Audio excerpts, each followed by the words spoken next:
So we have with us today Sherrill Knezel, and she has written this amazing pocket-sized book, which I'm going to note because that's exactly where I'm going to keep it, called Heart Speak, a visual interpretation of Let Your Life Speak by the incredible Parker Palmer.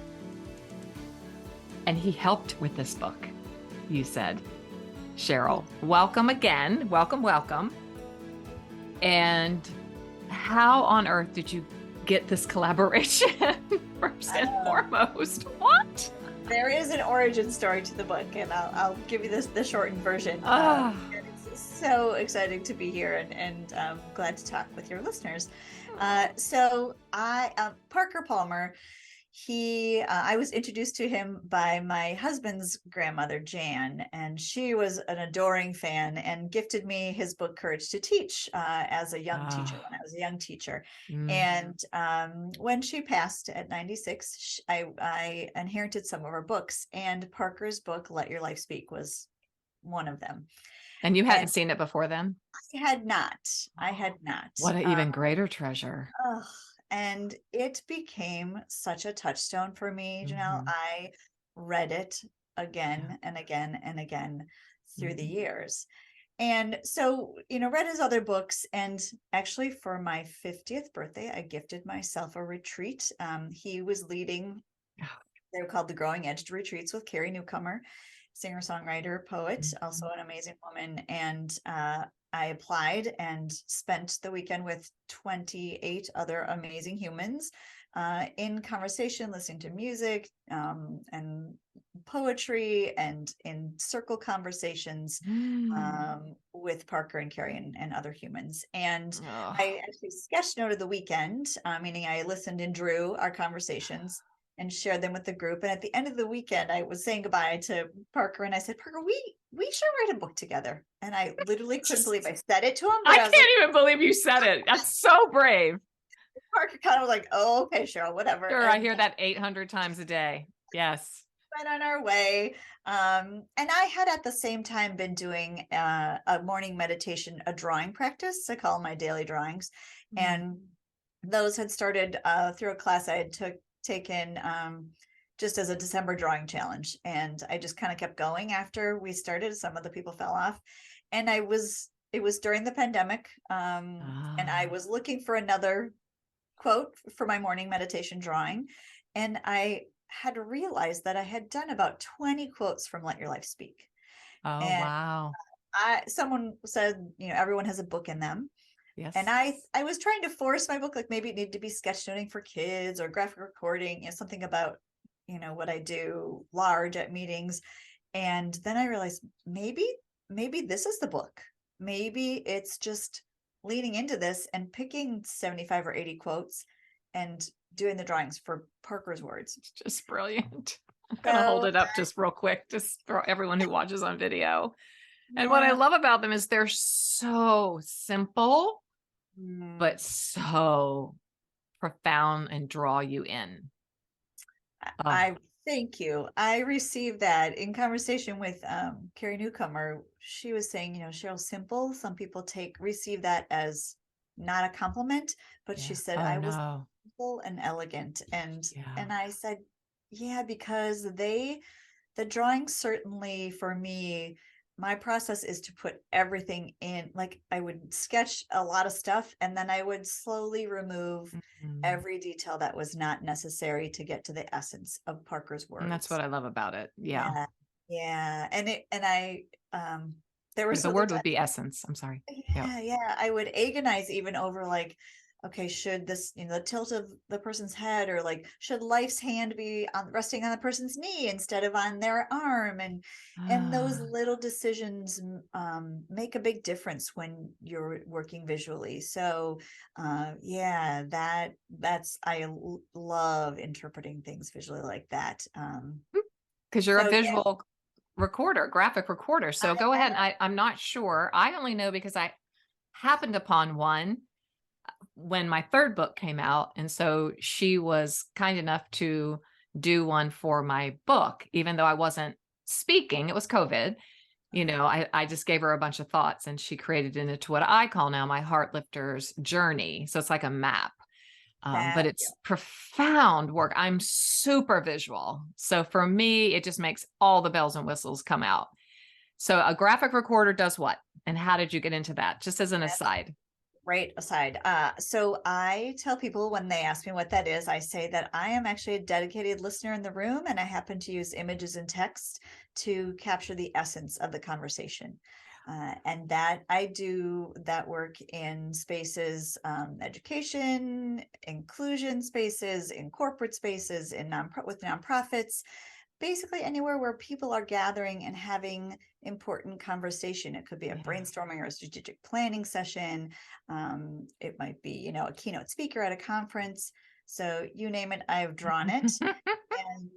And the fabulous thing about, which I just love, love, love, is that I'm insatiably curious and I happen to love to draw. And I think that listening is a sacred act.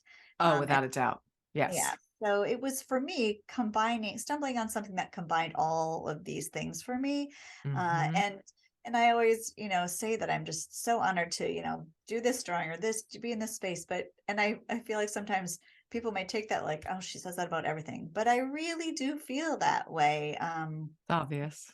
Recently did a diversity forum with UW-Madison.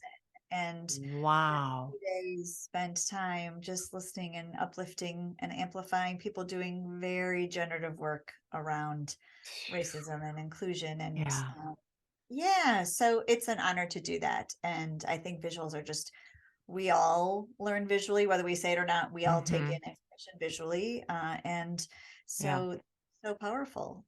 Picture's worth 1,000 words. Yeah, it just truly, is. there's something to that. Yeah. And it's very sacred work, I think. And to have you present, I think the word that you said that is most pivotal for me is amplify. Because I think that's what it does. Like you're someone who has been called to really amplify those points, which means you must be very intuitive and sensitive yourself and spiritually attuned, I would think, to be able to be in that liminal space we've been talking about a lot in this past season in our community here, being in making the room in our lives for the practices of silence, stillness, and solitude, so that we can have our ears opened and our eyes and our hearts open to hear what the spirit might be saying. So what a cool job. Do you teach it as well, or?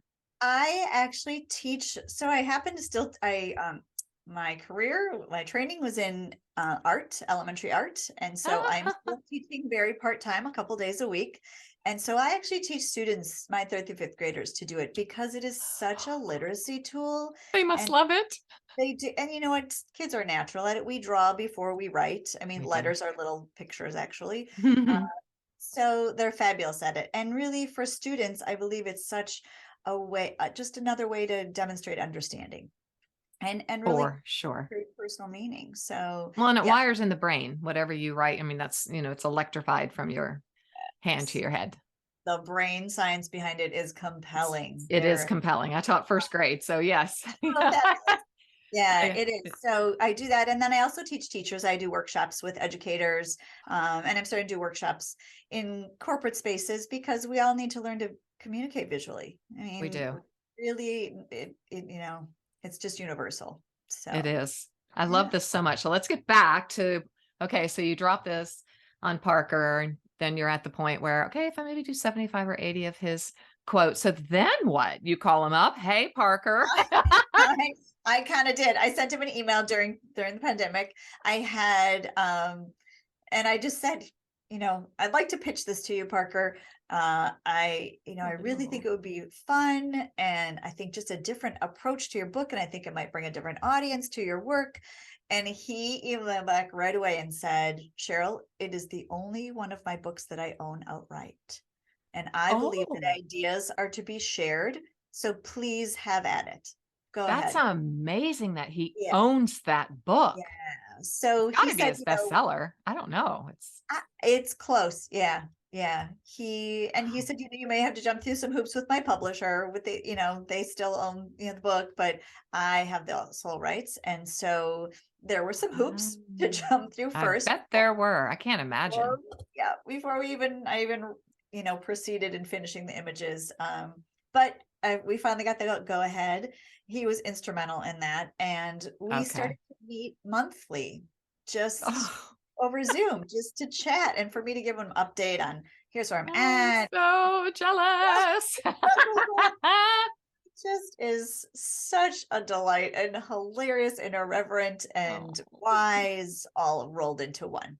Self-effacing. But yeah, so I began to draw the images hand in a sketchbook. I filled 3 sketchbooks with them. Love it. Someone asked me, how did I choose the quotes? Yes. So I read the book so many times, and I went back and I found that I was always drawn to the same ones.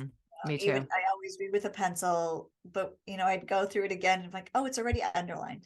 So I went through and called out the ones that I thought would be well illustrated. And Parker's work is not literal, so it is not.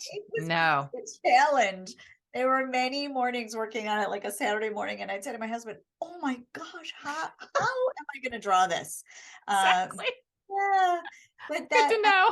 I just loved the process. So I finished the first hand-drawn images. I had some help with actually another person that had been at the same retreat, at Parker's retreat, who happened to be in publishing, had just offered, Sherrill, when you get to the point of writing the proposal, I'd be happy to, coach you or send you some, samples. Wow. His name's Jeff Crosby, and he was just beautiful, so generous and insightful. So I took him up on that offer. True creative. Yeah. Yeah. And I sent it off to several, and Jeff also had some names of people he thought or publishers he thought might be a good match, which was also helpful. Wow. Yeah. Just all fell into place because it was meant to be. There's what we call that flow, right? In positive psychology, that incredible flow that when we're really doing the work and aligning with God in that way, it just tends to flow. We'll have obstacles for sure, but the flow is, you're open and flexible. Yeah. So I got some good no's. You did. I was going to say, was it your first publisher or? But I also, just as an artist and a teacher and an educator and a learner, I asked right away, like, and thank you and why, and anything that and originally I'd submitted the book as just kind of an art book, just the illustration and Parker's words, and they said, well, many publishers said we're not really doing art books, and even if you do, is it a blank journal, like they don't sell. I said, okay. And in the meantime, Jeff Crosby actually connected me with Parker's former agent, Cheryl Fullerton. And we just had really good conversations. And she finally said, Sherrill, how do you want people to engage with this book? Like, how do you want them to interact with it? You don't just get this. You don't, right? No, I know. And I absolutely am so grateful for all of these amazing people along the way and the journey. I'm so glad you followed your heart to treat yourself and to go to the retreat. You let your life speak. You truly let your life speak.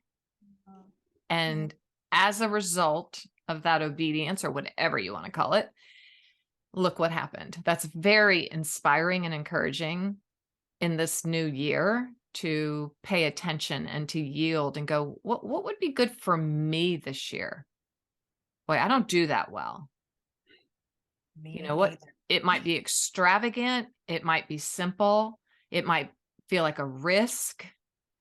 Where was that retreat? Was it in Colorado, Arizona? I'm thinking, I don't know. It was actually it was just in middle Wisconsin. So it was only a couple hours away. Perfect. It is hard. Like you said, it is hard to take time for yourself. It is. And sometimes we feel selfish. And Parker talks about that in Let Your Life Speak, that we're going to get to that. Not selfish. And that really was one of the reasons I did the retreat. And then look at all these amazing things that have come out of it. So, and your bravery. I can't believe how brave you were. Like, that's just so inspiring. I think we should write a book. I already know who I would ask. Like, I was in my mind going, if I was super, super brave Who would I want to do that with? It was such a fun prompt that wasn't even in the book. And I was like, oh man, you never know. Next time I'm in the room with that person. But you followed through. There's so many beautiful character qualities in this story of yours as well, like perseverance and following through. How many people say, oh, we should do that, and they never follow through? You know, I hear that all the time at writing conferences from editors. That's why they say yes to so many people, because only 10% or more usually actually do the hard work of sending in the book proposal. Because the book proposal, for me anyway, is harder than writing the book. Yeah. Yeah. Selling the It's book. different work, isn't it? It's Yes, a different. lot of mental marketing, all the things. Yeah, All the I am things. finding that out. You know, it's interesting you said that about the risk. I think and you said you're an educator, you know, being a teacher, especially with little kids and in my art room, we work a lot with learning how to make mistakes and turn them into Oh. something beautiful. In fact, there's a great kids book called Beautiful Oops. And Oh, just really, I feel like if I can't walk that walk in my own life, how can I ask my students to do that? And I right. really, my word, I sometimes pick a word of the year, and it was allow that year. Oh, And I really came to embrace wow. it as a powerful word, even though at first I thought, well, that's kind of a, like, just allow sounds like, you know, not a very No, strong word. But actually it takes a lot of strength to listen and allow. it takes insurmountable strength in my mind. Mhm. I would equate that with letting someone do the heavy lifting. You know, like a lot of times people let Jesus do the heavy lifting or let God do that. I'm like, what does that even mean? But it means to allow, like surrender, acquiesce, allow. Yeah. Don't work like I'm a worker bee. I'm a workaholic, you know, recovering. And that was to fulfill my worth and to fulfill my sense of self. But, you know, Parker speaks to all of that as well. So let's dig in, All right. All because right. I could just talk about your story and it's so inspiring. Okay, before we do that, All right. I lied. I want to be in that dream tank of a schoolroom of yours with Yeah. those little art kids, because I feel like it's got to be the dream room. What do you say to them about mistakes and about failure that maybe we could tuck away for this year when we need it? Yeah. Oh my gosh. We talk very interestingly about how scientists and artists are very similar in that way, in that you need to be brave and willing to take risks. You need to be creative. And when you make mistakes, that is where the magic happens. Like, that is the secret sauce of learning and creating, is when you Hmm. make mistakes. And truly, when students make mistakes in my classroom, they'll show me something and say, oh, is that a beautiful oops, or did you mean to do that? And they'll be like, oh, Mrs. Gay, like, I ripped my paper. And I'll say, oh, my response is always like, now what? Like, I do that, like, excited, like, now what are you gonna do? Yes. And that just totally changes the energy and the emotion in a moment when Yeah. It takes away the shame. it's like, oh my gosh, this is a great opportunity to do something. And Yeah. what a life lesson that is. Because That's it's massive when they're that age. yes. It really takes away shame that you don't even know what to call shame when you're a little tiny tot, you know, it's just the belittling feeling, oh, I'm no good, or I'm not good enough, or I can't do this, or I can't do that. So man, I want you to be my teacher whispering in my ear all year. Now what? And What's I the literally opportunity feel like, here? yeah, I feel like that if a student learns some art techniques and, what the primary and secondary colors are, great. But when they're 50 and they look Mhm, back on, elementary art, if they remembered that it was a space that was safe and encouraging and challenging, and mhm, asked them to just embrace mistakes, and that was okay, just be comfortable with mistakes. mhm. I've done my job. Done. Oh yeah. It takes the sting out of it. It really does. Okay, so one of my absolute favorites, as I showed you, I have probably every other line in Parker's book highlighted, written in arrows with sticky notes. It was written in 2000, which really dates it properly for me as a time in my life where I was really seeking what it meant to follow Christ. Maybe not follow all the traditions and rituals and things of an established evangelical culture here in the Western world, in America, but I was so hungry for the deep, for something deeper, for something. I just knew there's something missing.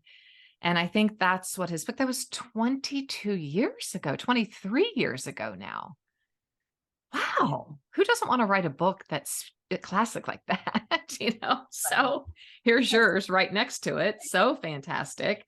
But in your very first illustration, yeah, it is your first. It's on page 10 in the book. Yes, I'll hold it up for those who are watching. Do you want to read that while I hold it up? Sure. It says, well, Parker's words say, before you tell your life what you intend to do with it, listen for what it intends to do with you. Okay. Would you read your thoughts, please?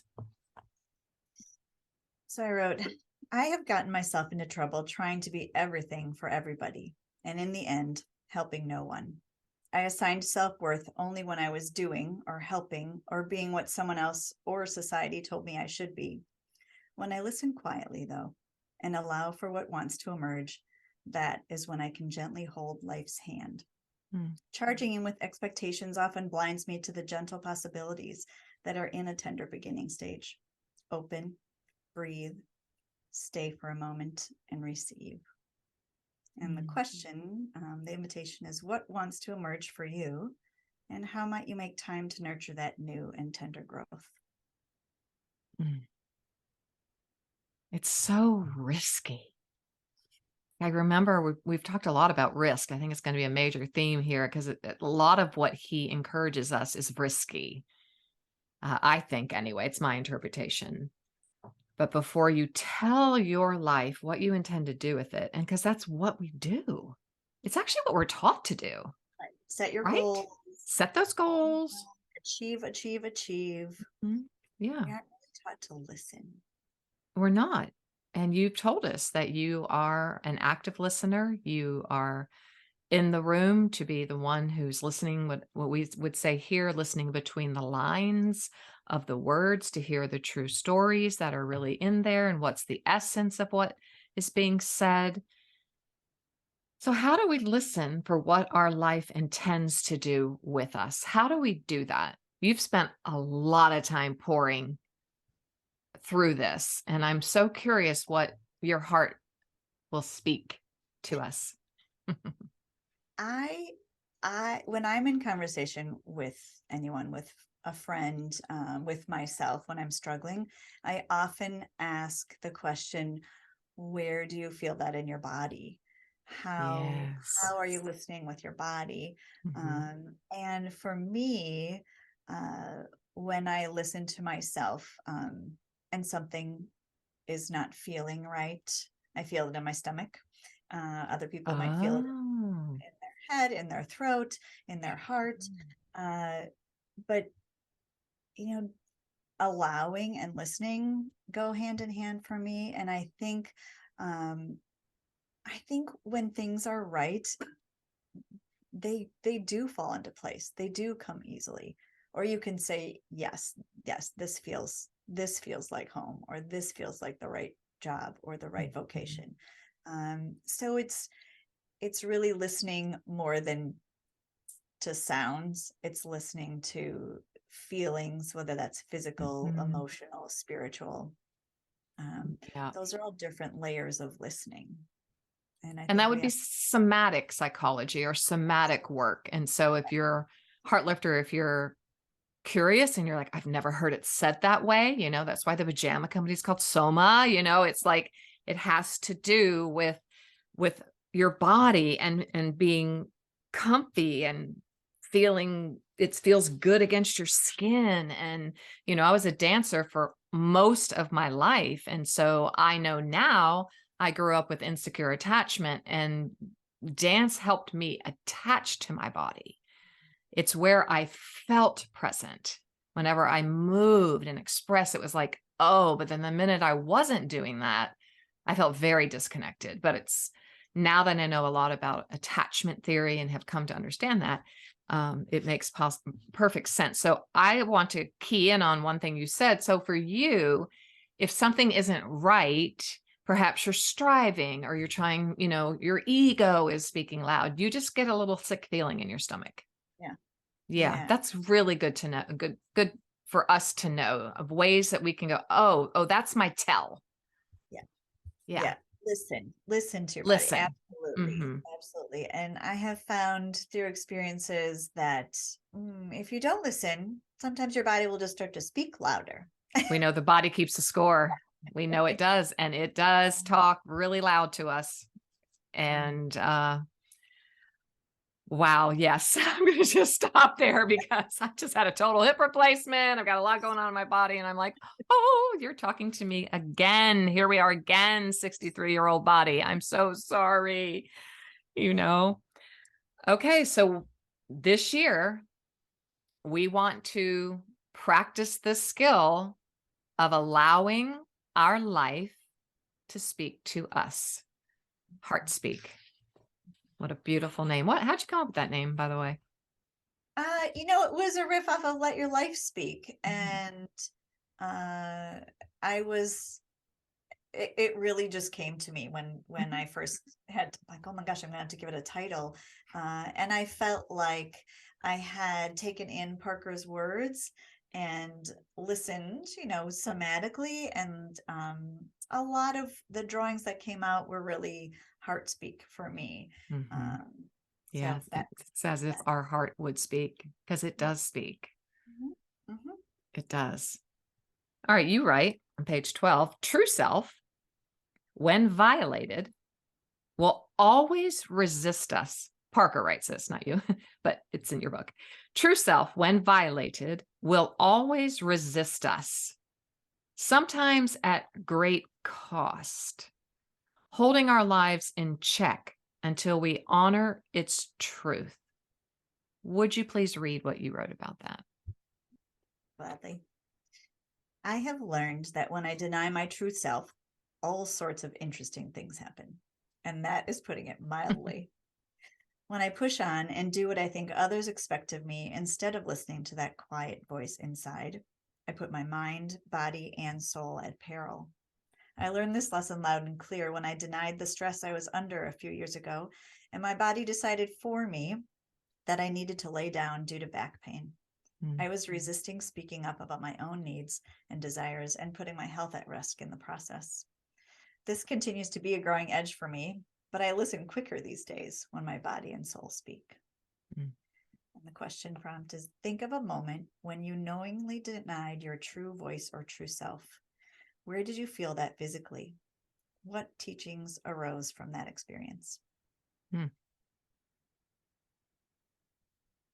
What would you share? Or will you share?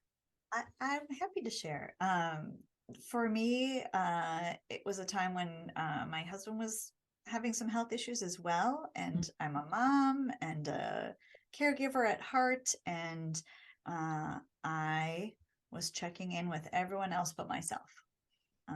And so I was teaching, caring. And it was the end of the school year. And I was in a yoga class and I did a forward fold and felt something, and that was it. And then, like a true teacher, thinking that I was irreplaceable, I kept going for about a week. I remember lunches between classes laying on the floor in my art room in pain. And then finally just a friend said, "What are you doing? Go home, lay down and heal." Wow. So I missed the end of the school year, which if you were ever a teacher, you know that we don't miss the beginning or the end of the school year. No, you do not. So it was such a learning time for me in that I had to learn how to receive help. Yeah. What a life lesson. Yeah. Not easy for a caregiver. No. And again, dealing with thoughts of selfishness and worthiness and what I deserved. And so that now I call that time in my life gifts of the back. Yes. So much. For sure. what I learned from that experience, what teaching is that self-care is incredibly important. And if we deny that, we're no good for anybody. Yeah. But I also think when it relates to true self, I think that goes back to just checking in with your body. I mean, we know when we're denying true self. I believe we do. Mm-hmm. We give it other names, we make excuses. Mm-hmm. But if you We keep continue, really, really, really busy. Really, really busy so that we don't have to listen. Right. The clamor and the cacophony of voices in the world, our distractions, our digital worlds, all those things, because if and when, that's why it's so painstaking to do the practices of simplicity, stillness, silence, solitude, because then all that just, you got to pay attention to it. At least that's my experience. It's that inner, if you can't, then there's a quote in the book too, but if you're not going to do the inner work, the outer work really does not matter. Do you want to go there? Do you have that marked? You have so many marks in your book that I want to know what everything you have marked. I remember the visual though. I remember the visual. Okay. I can find it. Well, we're patient people. There it is. I was going to say from the last one on page 12, the placement of that Band-Aid. How long did that take you to go, oh, wait a minute. How do I, were you thinking, how do I show the brokenness? Oh, you tell us what you were thinking. Okay, literally, that was subconscious because just now, when you held the book up, I realized I put it near the stomach. You did? And that's where I feel it. Oh, that's so amazing. Yeah. Okay. Well, we talk a lot about how our traumas in life are stored in our subconscious. That's a huge part of our conversation here. Huge part of the work I do is memory reconsolidation through utilizing aromas and aroma therapeutic oils to unlock them because they get lodged in your amygdala and you don't even know they're there in your subconscious. How about that? How about that, Sherrill? That? Yeah. So, like I said earlier, though, a lot of the images, a lot of things are intentional. I knew I wanted to have with that image an outward symbol of hurt or trauma. And so much that talk about mental health these days is that, it's an invisible. It's a mental thorn is what I've heard. The best description I've ever heard of it. It's an invisible, you can, and we, like I just said, I had a hip replacement, so I had to use a walker and then I had to use a cane. Well, everywhere I went, everyone got out of my way. They opened the door. They were helpful, but I walked in the grocery store yesterday when depression's setting in because we had a horrible rainstorm. And I was like, nobody here will ever know that I am struggling so deeply with a black cloud that's raining over my head right now. It is the terrible, terrible existence of having mental or emotional wounds. So it's beautiful that you put that there. And I'm so happy that it is there because it, if we could, we would have them all over some of us, I did a course with Brene Brown. Do you know who Dr. Brene Brown is? Yeah. Years ago when she was doing something with Oprah and it was a journaling, it was heart journaling. And in class. I love it. I love it so much. I have a journal from that. I do too. Do you remember putting the Band-Aids everywhere? Yes. The art stars and yes. I'll put a picture out for everyone so that maybe you can do one too. And we'll just let everybody see our Band-Aids. Okay. Did you find the picture? I did. It is on page 116. Oh, it's way back there. Okay. Yeah. And it says, Parker's words say, if people skimp on their inner work, their outer work will suffer as well. And the image has a person, you can show, and their inner work, I had a wilted plant with the person. Yes. Not receiving the water, the sun, right.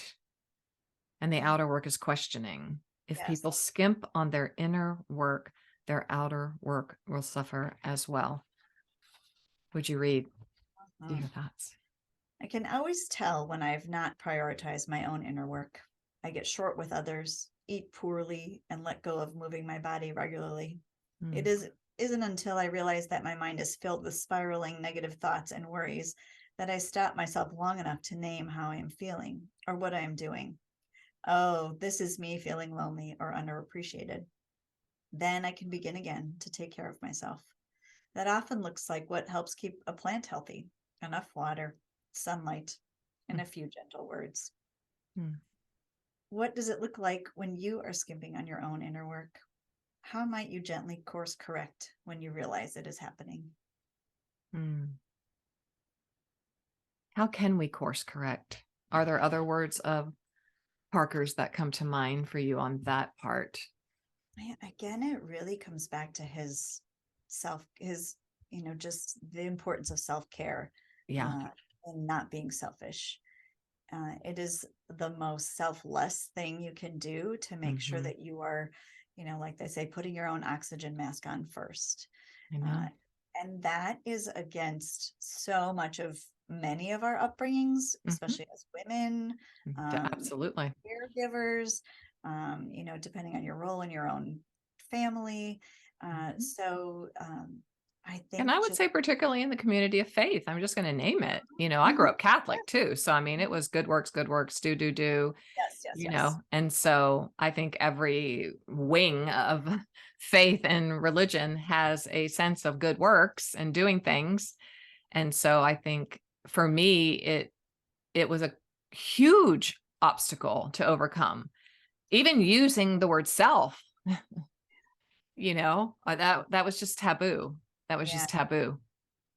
So he does say this, and this is page 70. One begins the slow walk back to health by choosing each day things that enliven one's selfhood and resisting things that do not. I really hope that the fact that we're doing this at the very beginning of the new year, that this is going to be primary in my New Year journal.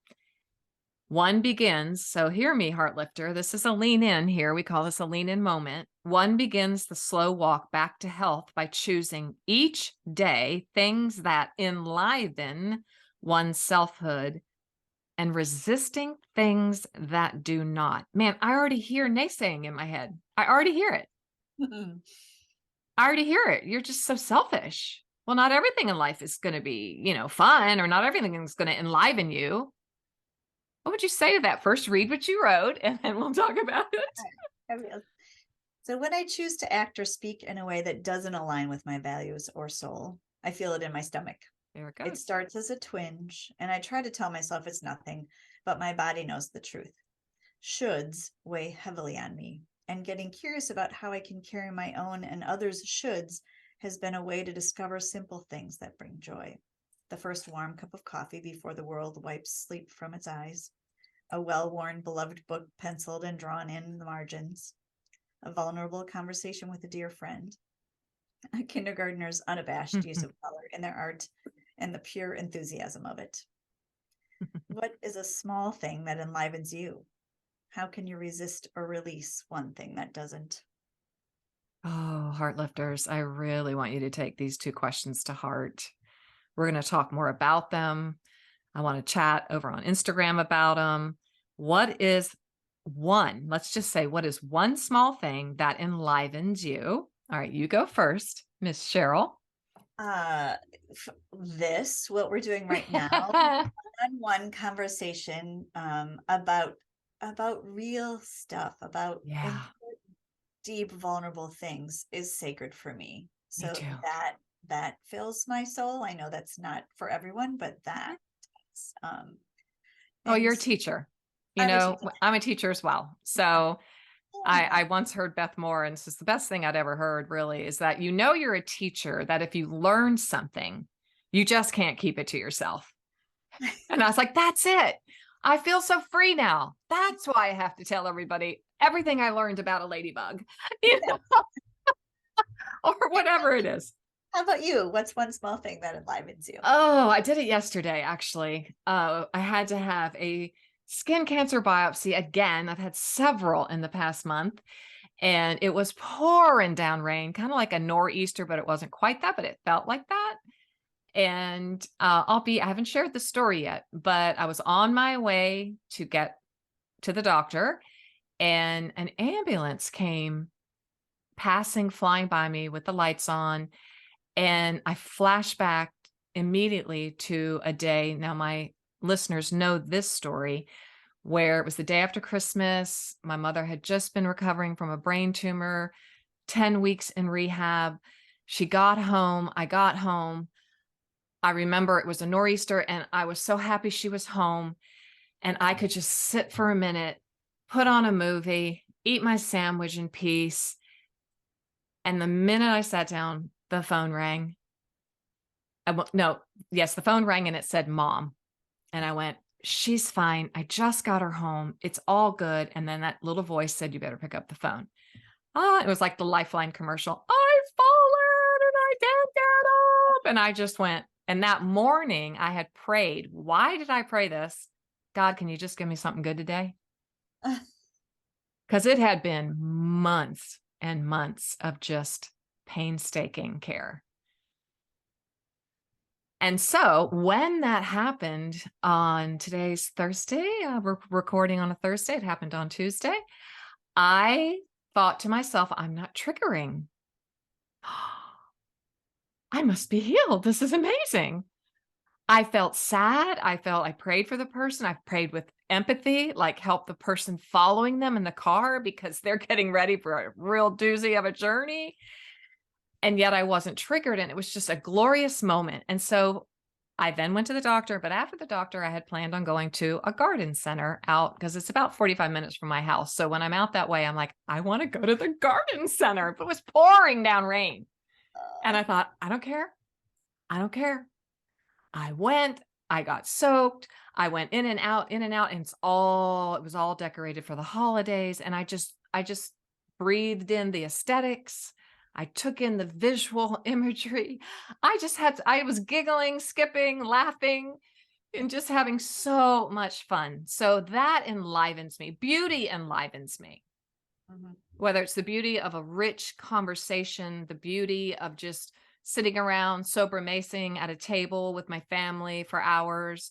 But I just think for me, when I'm really need something to wake up my depression or my soul, I go to somewhere where I can either look at beauty, whether it's just a really fun store that's local that I love so much. And because it's always just decorated so pretty. So that enlivens me. And I kind of just skipped the whole rest of the day. Even though I was wet, I was happy and joyful on the inside. Okay, so how can you resist or release one thing that doesn't enliven you? This is the tricky part for me. Yes, releasing. And for me, another question that I learned to ask gifts from the back time in my life was, is this mine to carry? That question has served me so well. I tend to hold others' emotional energy. Me too. Empath, so I feel that energy physically. And that does not serve me well in a lot of situations. So me either. For me, just the acknowledging and being aware of that is the first step. It is. And really being honest, like, no, this isn't mine to carry, and there's really nothing I can do. I cannot fix, like Parker says, it's no fixing, no, none of that. You can do nothing. You may listen and you may just do your own work. So yeah, I think acknowledging and being aware, and then just even asking that follow-up question of, is it mine? First of all, is it even mine? Yeah. I say that in exactly the same sentiment, but I came across it a few years ago. Everybody's business is not my business. Everybody's business is just not my business. But here we are inundated 24/7 with social media that makes everybody's business our business, even though it looks picture perfect. That has its own set of really debilitating affects on our lives with comparison, jealousy, envy, all of those things. So, and then I would take it a step further into the scripture where, Jesus had to go away. He had to go away to find out what his father's business was for his life. He was not here to help everybody. He wasn't here to carry everybody. He just wasn't. And so I think that's a very beautiful watchword again this year, particularly for those of us who are empaths. Do you know anything about the Enneagram, the ancient typing system? Are you a 2 or a 4? I'm a 2. I'm a 2. Yeah. So, we come by it honestly. And I live in the land of over. I overdo everything. I overcare. But I will say to that, just to speak to it a bit more, like even going back to if it's a 9-year journey like it was with my mom with having to caregive, I didn't have a choice. Obviously, we always have a choice. But who's going to leave their mom? I mean, who's not going to do that? I don't know. I just knew I couldn't live with myself if I couldn't, but I learned so much in those 9 years that I didn't have to do everything. I didn't have to necessarily go that extra mile all the time and not get my workout in, not get my meditation in, not get my yoga practice in. I forgot that. And the body will keep the score. So as a result of that, I have a rare esophageal disease called echinacea. And my esophagus stopped working. It just stopped working. I have no peristalsis. And so I had to have an experimental surgery just to open the bottom sphincter. And so now I have no it just goes by gravity. So I literally in my life had to stop swallowing everybody else's stuff. Yeah. Because I couldn't even swallow water. So our bodies will keep the score. And this is a watchword for us the beginning of this year. Please hear me, Heartlifters. I am so grateful for you, Sherrill, for bringing this to the table. I want to visit one more, maybe 2. No, I'm 52 because it goes in line with what we're saying. Okay. Sometimes, and I love the illustration of this one. Sometimes the shoulds, and we call it shouldology. You're shoulding all over me. Sometimes the shoulds do not work because the life one is living. Oh, are you ready for this? Runs crosswise to one's soul. What? I'm going to read it again. Sometimes the shoulds do not work because the life one is living runs crosswise to one's soul. Okay, read for us. Before I read, I just want to point out that Parker wrote this 22 years ago. I know. Just the staying power and the wisdom of that and how relevant it still is today is amazing. It's amazing. So here was my reflection. I carried shoulds for a long time and still catch myself picking up some that aren't mine to carry. I've learned to check in with my body and try on a decision, like a new coat. Does it feel right? If I were to do this thing, where and how would it register physically for me? Sometimes I know immediately. Other times I feel like I have walked through a cobweb and need to brush it off, extricating myself from a yes that should have been a no. I find the phrase, not a match, coming out of my mouth. That's when I know that the decision is running crosswise to my soul. What physical feeling do you get when you listen to shoulds instead of your soul? And what is one step you can take to move less crosswise? I want to hear from you. Well, we've been talking about how we have my stomach. Absolutely. And the practice of no, I have done lots of journaling around that and how I was raised to think if you said no, you were selfish, help, do, act. Sometimes, a lot of times, no can be a gift to not even yourself, to others, because if I say yes to something that is really, I'm just not aligned with it, then I don't do my best. I don't show up wholly. I get angry or resentful. Yeah. And it's not good for anybody. So I think, again, just really being okay with a no, and making sure that your yes is really aligned with your soul, and that you know. So good. I get a lot of grudging, like a begrudging. And it may not be verbal, but it is absolutely present in my nonverbals. It's just, it's right here in my chest. And that's my, it's, I might even choke.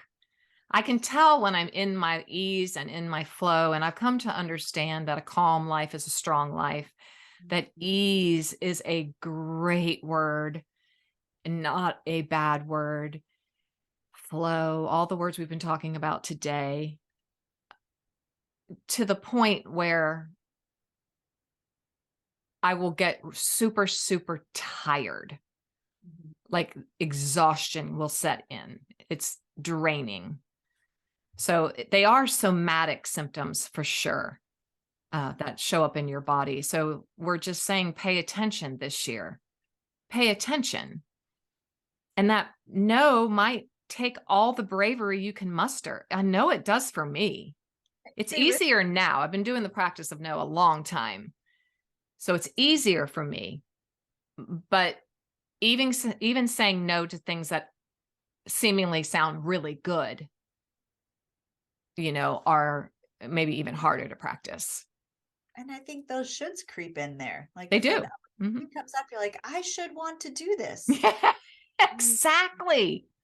If you have to say the should, then maybe listen a little deeper. Exactly. And so how can we move less crosswise? Maybe just a practical tip that you drew from Parker or yourself when you were reading and studying. There's so much in here. My goodness. So much in this book. Oh, thank you. I think it's really I think to move less crosswise, I pay attention more to what brings me joy.